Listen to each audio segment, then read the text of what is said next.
handsome.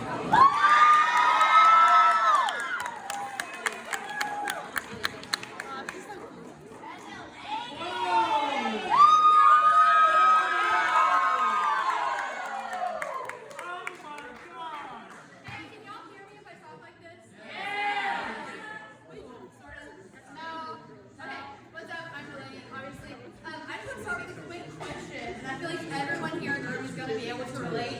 But raise your hand if you have like the strictest parents known to man. Like they are the rule makers.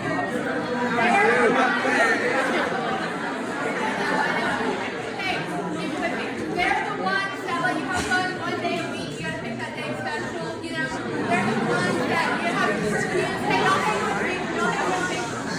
We're just getting started. Don't hang with me.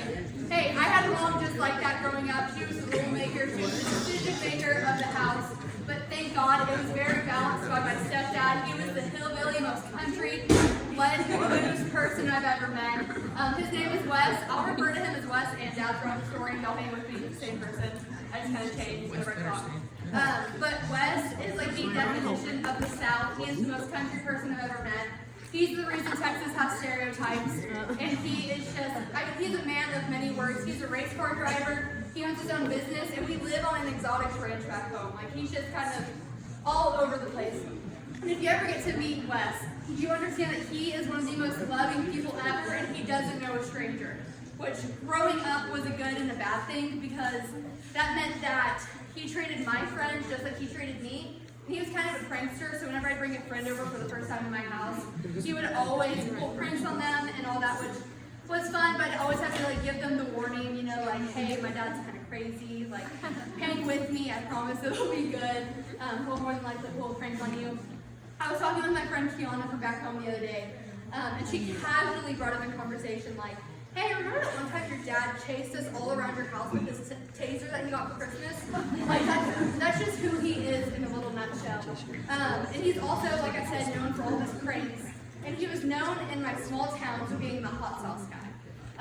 And hang with me, I'll explain. He has this hot sauce that is pretty dang hot. So hot sauces are like measured on a Scoville unit scale, if you didn't know that. And the lower the number, the less spicy, the higher the number, the more spicy. So like for a range, Tabasco sauce is like 2,000 Scoville units. And he has this sauce that he calls, it's called the Source, I have it with me. This is 7.1 million Scoville units. So it is up there. And it's a tiny, tiny bottle. I just want to show y'all real quick. Tiny, tiny bottle. I'm scared to touch it. It's that hot. It has on the front of it a liability release before you even open the container.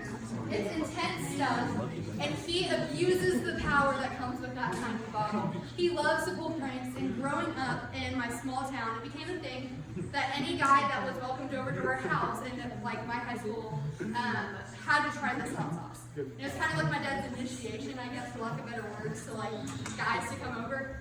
And so he would give them this hot sauce, and y'all, the reactions were insane. I mean, people are throwing up, they're jumping in the pool to cool off, they are crying visible tears. I had one guy one time who was like, you gotta take me to the ER, this is too intense. And I was like, dude, you're not going to the ER, it'll be done in 10 minutes, like, you'll be fine. But I mean, it is just, there's a couple of guys over that have tried it. It's a pretty gruesome hot sauce. And so, amidst, whenever he's giving them this hot sauce, they are, I mean, crying, throwing up, and right towards like the 9-minute mark, whenever it's kind of settling and you're getting over it, my dad will walk over to them with a cup of milk, and they're like, oh, cool, like, you know, he starts the fire, he puts the fire out. Well, no, because what he does, he has this little tactic he does, he gives it to them in a red Solo cup.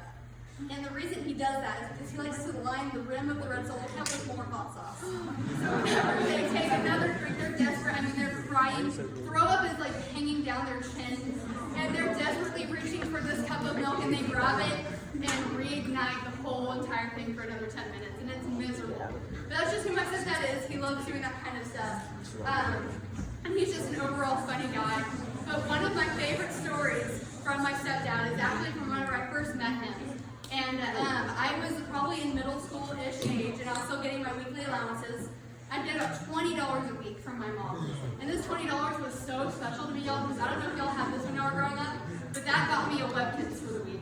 And I loved my Webkinz, y'all. But it was a thing, and I loved it so much, and it was my thing. my stepdad, he came up to me one week, y'all hang with me. He came up to me one week and he goes, "Hey Delaney, I'll trade you your $20 for whatever I've got in my pocket right now." And I'm sitting there thinking, I'm like, there is no way in heck that I'm about to trade my $20. That's my Webkins. Like, what are the odds that whatever's in your pocket is better than my $20? Like, slim to none. I don't trust you. You're a prankster. I know who you are. And he was persistent. He was like, "Delaney, come on, make the deal." And I was like, "Dude, there's absolutely no way in hell that I'm making this deal. Like, this is not happening." And he like shrugged his shoulders and he was like, "All right, well, whatever." Reaches into his pocket, pulls out no less than $300 and holds it in front of me. And it's like, sucks a suck. And I was like, "All right, cool. I'll make the deal next time." Well, the next time came, it was like 2 weeks later, and he's like, "I'll trade you your $20 for whatever I've got in my pocket." And this time, I'm trying to think even deeper. And I'm like, last time he was good, he got me. But this time, he's got nothing in his pockets. Like, there's no way. And this is, like I said, before I really got to know him. And now I know that he carries a lot of cash in his pocket at all times. That's just his thing. And so without fail, every time he would ask me, I would say no, and he would pull out like a couple $100. It's just his thing. But it was without a doubt, I mean, the depression you would see on my face every time, it sucked, without fail. But so the reason I'm telling you this story is because it does remind me of a story out of the Bible, and it's actually out of Mark. That's what we're going to talk about for just a little bit tonight. Y'all hang with me for like 6 more minutes and we'll get out of here. But this story is about a man, and he doesn't really have a name, but he's known as the rich young ruler. And he is exactly that. He's rich, he's young, and he's a ruler. And he is so proud of all the things that he has, and he has anything and everything you could probably ever imagine, right? And so the story takes off, and Jesus is actually walking to Jerusalem whenever he meets this man, the rich young ruler, and we'll pick it up. It's in Mark 10. But it says, "The man came running up to him," referencing Jesus, "knelt down and asked, 'Good teacher, what must I do to inherit eternal life?' 'Why do you call me good?' Jesus asked. 'Only God is truly good. But to answer your question, you must know the commandments. You must not murder, you must not commit adultery, you must not steal, you must not testify falsely, you must not cheat anyone, honor your father and mother.' 'Teacher,' the man replied, 'I've obeyed all these commandments since I was young.'" So just to recap real quick, let me leave that open. Just to recap real quick, this man comes running up to Jesus, kneels down in front of him, and is like, "How do I get this thing that you're teaching about, this eternal life, this heaven?" And Jesus says, "You have to obey all these commandments." And he says, "I have since I was young." And now, I don't know about y'all, but I find it pretty hard to believe that this man has, since he was young, actually obeyed all of these commandments, because that's just not in our nature. It's not in our human nature. None of us can do it. That's not a thing that we are capable of doing. So to pick the story back up, it says that Jesus is still talking to the man. It says, "There's still one thing you haven't done," he told him. "Go and sell all your possessions and give the money to the poor, and you will have treasure in heaven. Then come follow me." And at this, the man's face fell, and he went away sad, for he had many possessions. We'll put one more bookmark right there real quick. And to kind of summarize that part too, Jesus is telling him, get rid of all these worldly things that you have, get rid of this wealth, this thing that's holding you down and taking over your life, and come and follow me. And this man can't do that. He doesn't want to. He's selfish with the things that he has. And he says, "No thanks, I'm good, I'll keep my stuff." And he walks away, but it says that he walks away sad. And this kind of sad is only talked about a couple of times throughout the Bible, but the way that it's talked about is like a deathly sad, like just this super, the saddest you could get. And he walks away. And it's not because it's something that he's not capable of doing, it's something that he's selfish about doing. And I think that that's just kind of the nature of us as human beings, and how I am and how you are, is that we're selfish, and it's always about me, and it's always about what I want. And that's exactly how this man was in the story. And it's also important to note that this story isn't about money. This thing could be anything. I want you to put your name.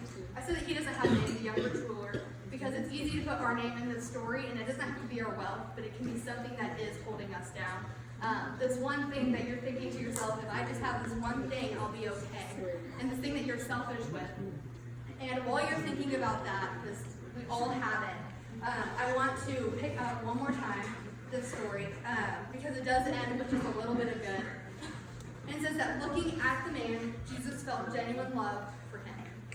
And I think that's so important, because in the midst of our selfishness, in the midst of how we're feeling, and in the midst of us wanting these worldly things, Jesus sees through us and still has this genuine love for us, and is the most genuine love that you could ever think of having. And he gives that to you daily, where you're at, right here, this very second, and there's absolutely nothing that you can do about it, because he loves you that much. So my question for you tonight is, what is that thing that you're holding on to, that thing that's making you turn into these like selfish ways and desires? Because for this man, it was his wealth, but for us, it's something different. Because the truth is that while it was this man's story, we also have a little part of the story in our lives too. And so with that all being said, also, just a little another recap. Jesus does love you in that selfishness. Don't forget that. But I am going to pray real quick, and I'll let y'all go. But remember, I love you. Your leaders love you. Come back next week because the story isn't done here. There's a lot more to the story. We are just getting started.